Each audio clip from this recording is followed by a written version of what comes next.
Welcome to Mind, Body and Spirit. Zafar, it's been a long time, so it's good to see you again. Brand new series where we'll be exploring a variety of issues relating to our health. So there's a lot of different diets out there, and there's a lot of different... A couple of simple and effective exercises that we can use on a daily basis. Welcome to Mind, Body and Spirit, a brand new series where we'll be exploring a variety of issues relating to our health. Health is more than just the physical aspect, so your body and the condition of it. It's also the emotional, it's also the mental, and also the spiritual. There's so many different factors that feed into a sense of well-being.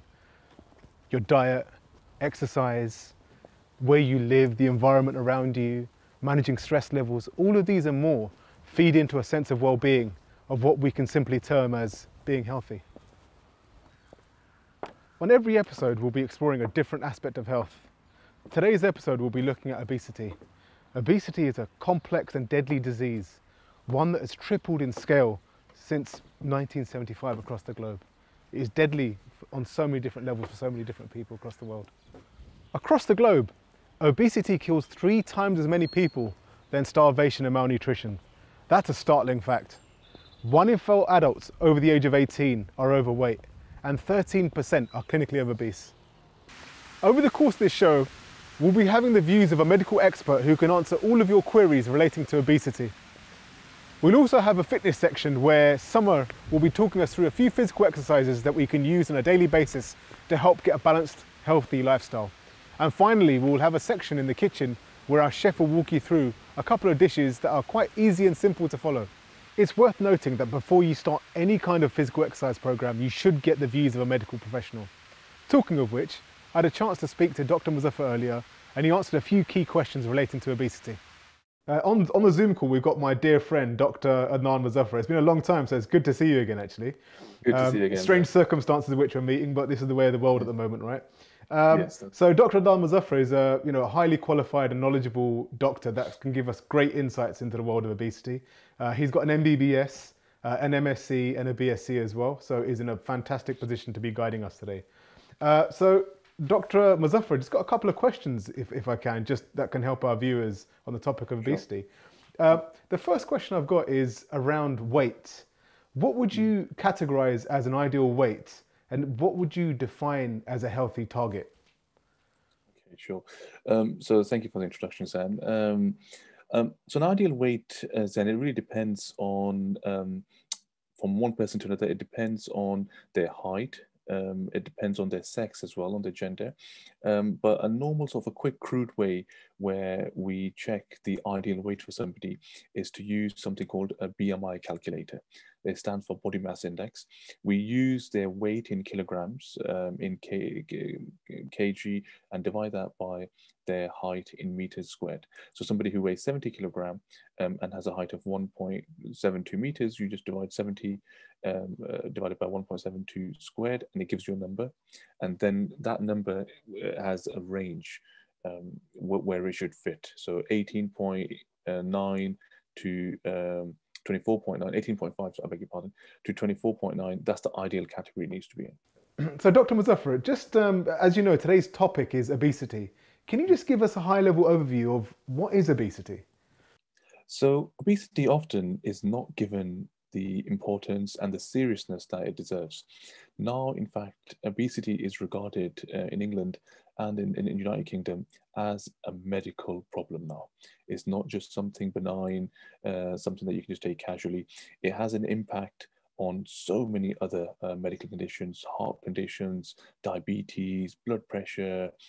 Literally, majority of the health conditions that we suffer from, obesity has a role in that. And obesity makes those conditions worse, or it leads directly to them.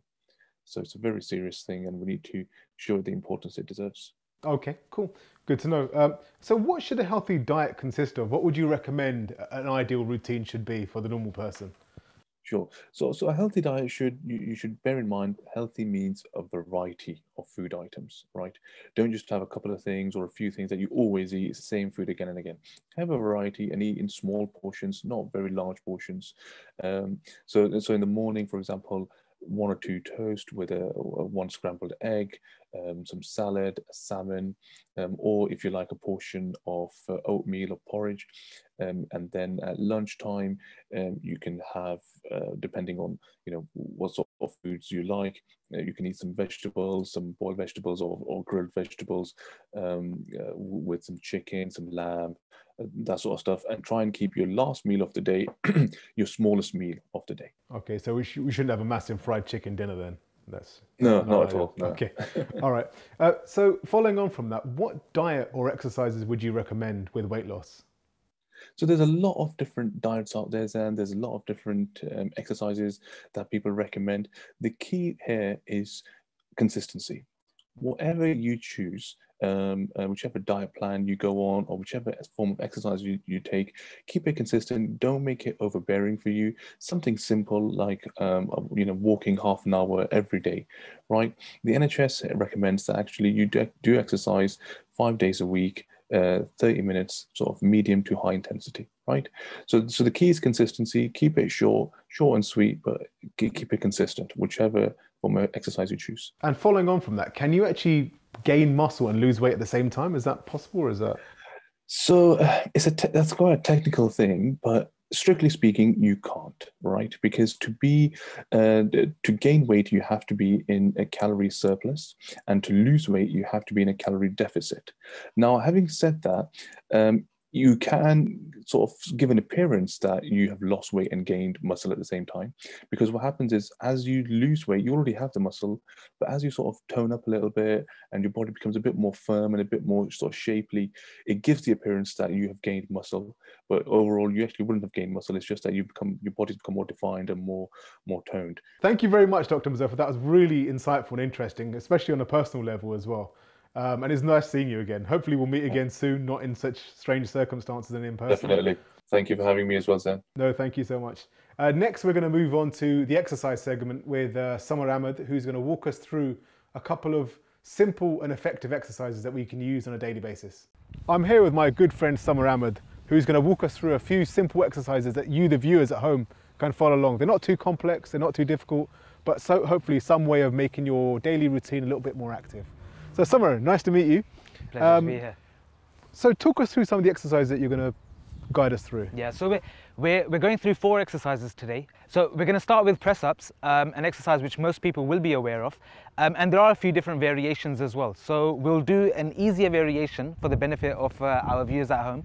And then even that, we can split it into about 3 or so different categories, and then we'll go through that. Sounds good. Yeah, so shall we go? Let's go for it, yes. Yeah, so when we do press-ups, normally you would do it on your feet, right? Right. But yeah. because we're speaking about obesity, we're speaking about overweight people, it is a bit difficult to keep your core engaged for so long. So what we're going to do instead is we're going to do it on our knees, right? So what you want to remember over here is when you do the exercise, you want to push through your chest, right? So a lot of times you'll see people, they're just going through the motion, right? They just go up and down. But they're not actually stabilizing their core. They're not actually using their chest. So a good way to actually do this is if you push into the ground when you're trying to push yourself up. That's the best way to actually, in your mind as well, mentally, it's easier for you to do it. So I'll just show you that one more time. So basically you're pushing through the floor then, is that what you're saying? Exactly. Right, okay. And when you do this, if you notice my elbows, they're not flaring out. So sometimes you'll see that people, when they do it, the elbows flare out, and that's a problem as well. That can actually cause injuries. So you want to keep your elbows into your body and make sure they don't flare out. So elbows tucked in and you're pushing away from the ground. Exactly. And like I mentioned, there's a few different ways in which you can do this. When you do it this way, which is a sort of medium range, then you're targeting predominantly your chest, right? A bit of your delts are involved, a bit of your shoulders as well. But if you go wider, then there's less stress on your chest and there's more on your deltoids and on your shoulders. As part of a daily routine for Joe Bloggs, the average guy, so how many reps should he be doing, or she? Well, you want to do it consistently, right? So when we're exercising, along with the other exercises that we do today as well, you want to, if you're putting it on a scale from 1 to 10, right? You don't want to be at a level of 10, right? That's like rocket speed, right? What you want to be is at a comfortable place where you're around 7 or 8. So you're comfortable, you can do the exercise. Yeah. It's a bit difficult as well, but you can actually go through it properly. Right. And when you do that, that will actually ensure that you wake up and do the exercise the next day as well. So rather than just doing your exercise once, going all out, and then not doing it again for another week or so, what we want to do is consistency is key. So we can do about 3 sets of around 10 reps. Okay. So that's a good average to be working. Perfect. So 3 sets of 10 push-ups every day with a couple of minutes break in between. Yeah. Okay.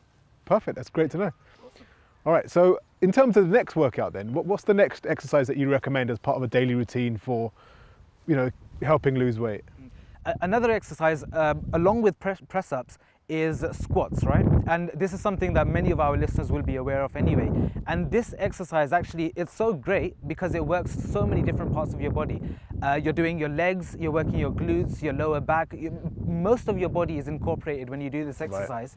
Right. But because we're speaking about obesity and overweight people, sometimes the problem lies within not actually doing the exercise, but rather the full range of motion. Yeah. So if you do the squat with a close grip, if your feet are close together, then because you're not able to do that, you're not able to have that full range of motion. Yeah. That's why it will be difficult, and you might tumble over, you might fall over as well.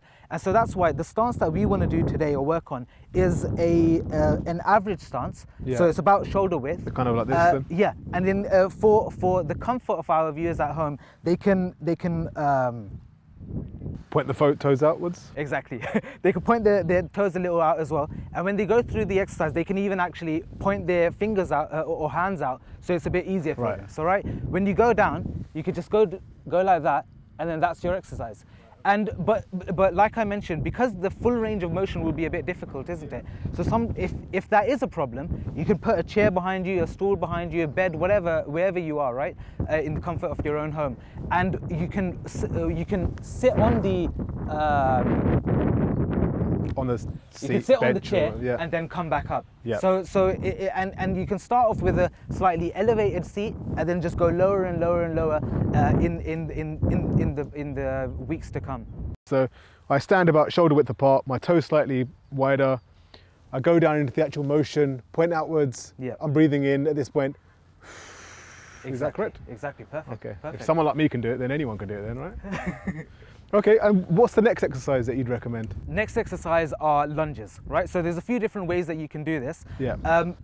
You can jump from one lunge to the other as well, but because we want to keep it a bit simple today, what we're going to do is just literally take one step forward, go into the lunge, and your other leg, your other knee, should be just about skimming the floor, right? Right, okay. So you don't want it to touch the floor, because if you do that, that's a bit too much. Yeah. And you don't want it to be up here as well. Yeah. So this is the proper lunge. Optimum, okay.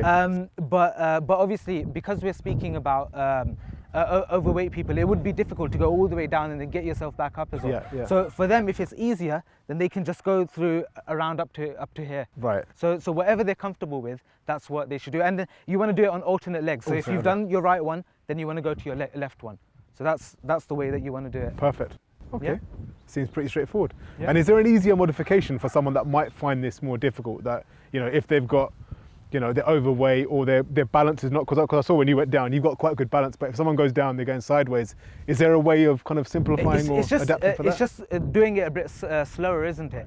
I mean, so the good thing about these exercises are that they're low intensity and they're low impact as well. So because a lot of times the problem that you have with overweight people is the problem that you have with your knees, right? And that's why there's no jumping involved, there's none of that stuff. Yeah. It's all low packed, it's all low intensity, and then you can just go through the motion slowly. Yeah. Okay. Perfect. That makes absolute sense. So those lunges were fascinating. Really good to see the technique that you had there. I've definitely learned a thing or two. And one fascinating thing about these big compound moves is that actually it helps boost your metabolism as well. So when you're actually using big muscles like your quads and hamstrings and glutes, it actually gets the rest of your body metabolism firing as well. Hopefully the viewers at home have learned a few things. I've learned a couple of things for sure. Really good technique, the breathing, the stance, how many repetitions to do. So hopefully if you incorporate this into your daily routine, it will actually help as part of a well-balanced diet. So obviously you've got to manage your stress, you got to have a diet right, you've got to make sure your home environment is correct, you've got to kind of make sure all these aspects are in line. But if you're doing these exercises as well, it will put you in good stead to start losing weight. We've got one more exercise that we want to show as well, but we need a bench for that. So we're just going to go to a new location and you guys can follow us there. So we finally found a bench now. So Summer, do you want to walk us through what the next exercise is? Yeah, so this exercise is a bodyweight step up, right? So it's in the name, you're just using your body as we did in the other exercises as well, and you're just stepping up to the bench. A lot of people might not have access to a bench, but that's completely all right. You can use stairs, you can do anything which is at an elevation, right? So all you want to do is alternate legs. You just want to step up onto the bench or whatever the surface is, and that's it. So you step up, and then that's it, and then you go back down, right? And then you want to do, if you've done your right leg, you want to do the alternate leg, go to the left one, and then that's it. Do you push through your heel or through your toes, or what's so when you do it, so I'll show you again, you want to push through, like, you know how we said for the press up as well? You want to push into the ground. So with your feet, you're pushing into the bench, and then you're standing up, right? Okay. And if that's a bit too easy, an advanced variation would be that you would just go through the motion, and then you can just kick your leg up as well, your other knee. And I'm assuming you're breathing as you go through the motion as well? Exactly. So like we mentioned for the squats, whenever you've done the exercise, that's when you would exhale. So when we're coming back down to the ground, that's when you would exhale. So the most difficult part of the exercise, where you're straining, that's where you're breathing out. Exactly. When you're contracting and you're going back, that's when you're breathing in. Yes, yeah. Thank you for that, Summer. It was really fascinating. I learned a thing or two, and it's actually worked up my appetite. I'm sure it's worked up for you and the viewers at home as well. So let's cut to the kitchen now, where the chef can walk us through a couple of fascinating dishes. Hello, welcome to Mind, Body and Spirit cooking program.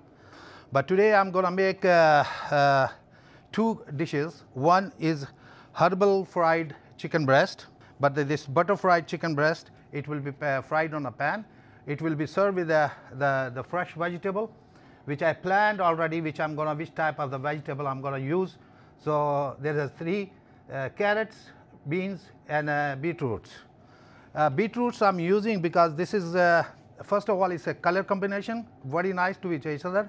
And secondly, it's very, very, very good for your health, for your blood pressure, cleaning your blood, and all those amazing things God have created in the red beets.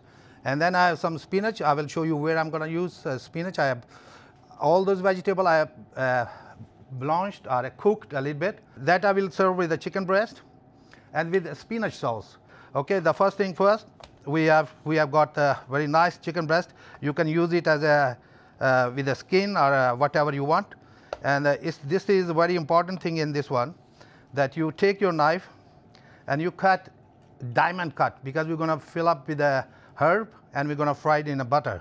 So you cut not very deep, just a little bit like this, diamond cut, like this. You see, now you're learning. That's it.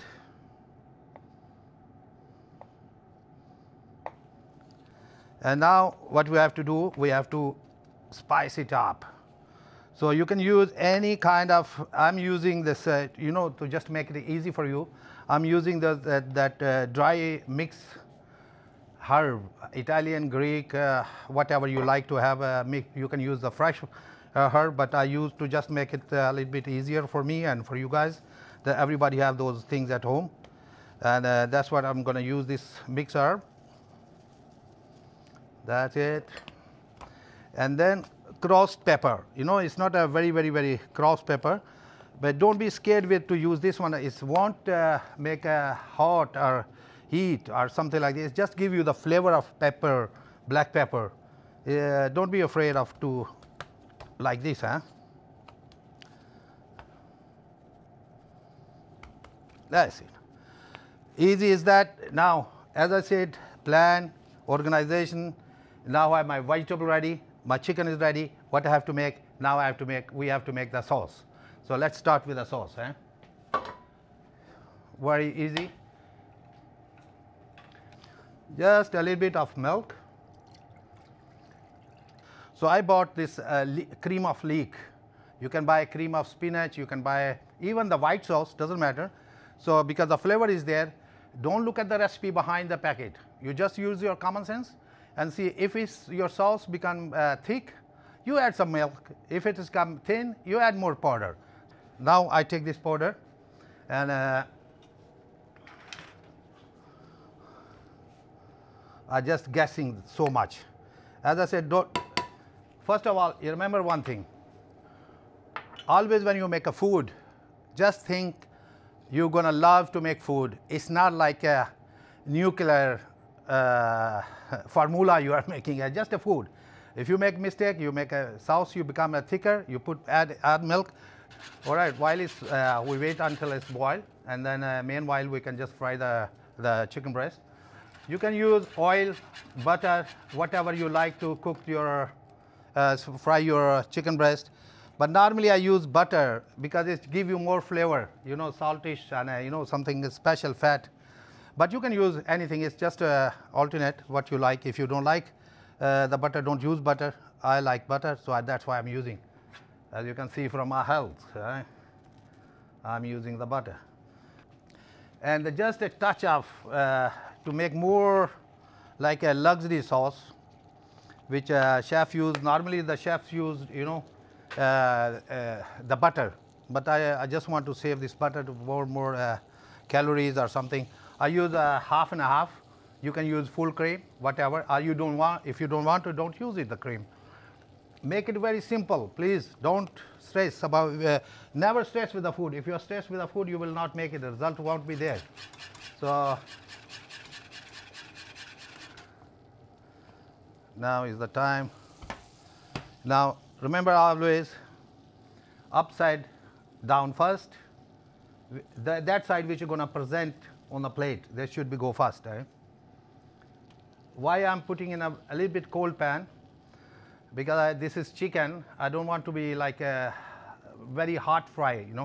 It just slowly it will cook like exactly the way I want. If you put it in very hot, it will be burned under, and when you put it for the rest, then it will be dry there.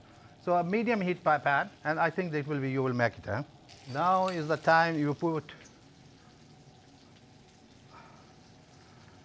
this spinach which I have cooked earlier, just for a couple of minutes in boiling water, and then I put it in ice cold water right after that.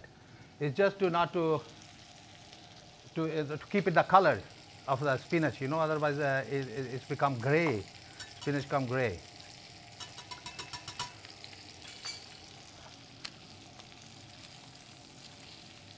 That's what we are looking for. Look, I already look like a professional, like you get in a restaurant. No hassle, no nothing. Now, if you have this hand mixer, it's good. If not, you can use any kind of blender or whatever. I use this hand mixer because it's a little bit easier for me. When you put the spinach in a sauce, you have to use this hand blender for a couple of minutes.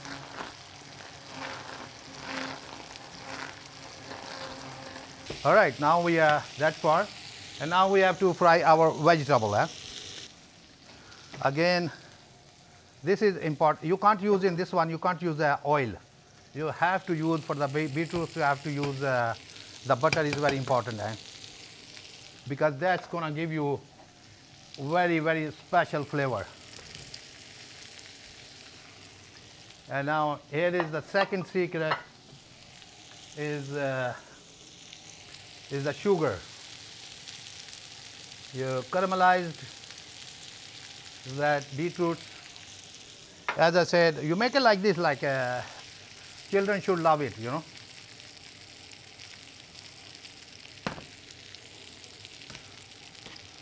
Just leave it there. It will be nice. It will be very beautiful. Our chicken is, yeah.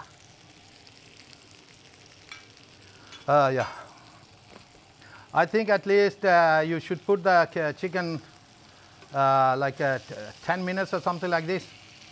You see now already you're getting this combination of sugar and the butter is getting shiny on your beetroots. And look at those combinations here now. Red, green, and this brown. And that carrots and the beans. It's very nice. It's beautiful. I love it. I love it. So we are done with that. We are now vegetable. We have beetroot, and now only one thing is left now, is those vegetable I have to fry. Eh?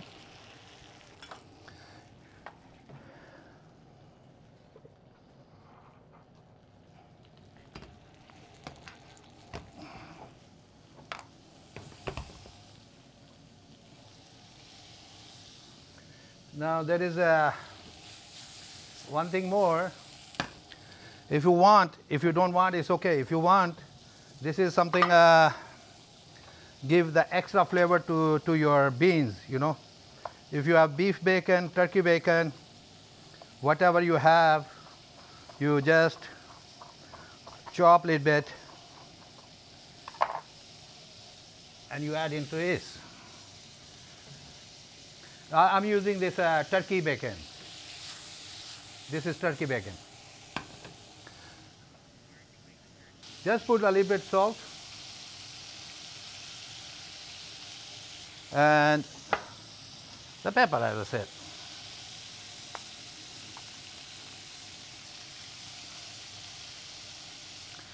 You see, because of, when I use this bacon, it's a salty and smoky flavor. Bacon means turkey bacon. Please remember that. I'm not using anything else than turkey or chicken or beef. So this is a turkey bacon. So it gives you the smoky and a salty flavor together with these beans. It takes you to next level. It's beautiful. It's different. Or you can also, you take a bunch of the beans, you roll it in the beef bacon or turkey bacon or chicken bacon, and you fry it like the bunch. It's look. Use sugar on the carrots also for the next time. If you don't using this beetroots, you can use the sugar on this the carrots also. It's also like a kind of French way to do it, you know. Sometimes they cook with sugar, the carrot, you know. Now I'm gonna put it on a plate, and you will see how our presentation, not your presentation will be when you make your food at home. So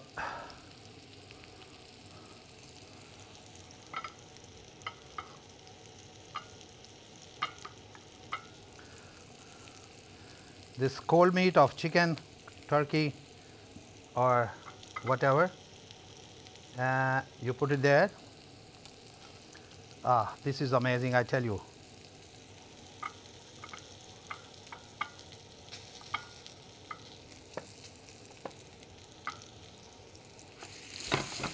Turn it off. Turn it off.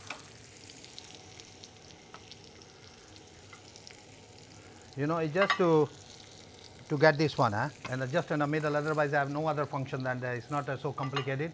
I don't want to scare you that you need this ring to make it as perfect as possible. It's just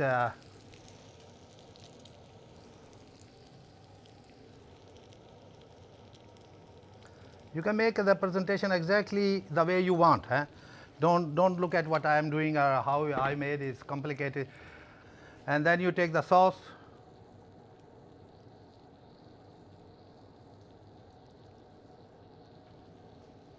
Like this.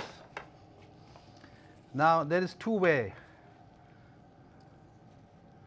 You can use this chicken breast as it is, or you can cut it if you want. If not, leave it. The guest can do it. That's all.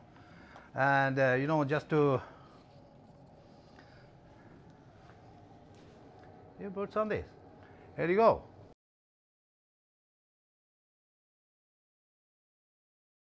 That brings us to the conclusion of our first episode of Mind, Body and Spirit. I hope you guys enjoyed it at home. I certainly enjoyed it here. We look forward to joining you for our next episode. Until then, take care.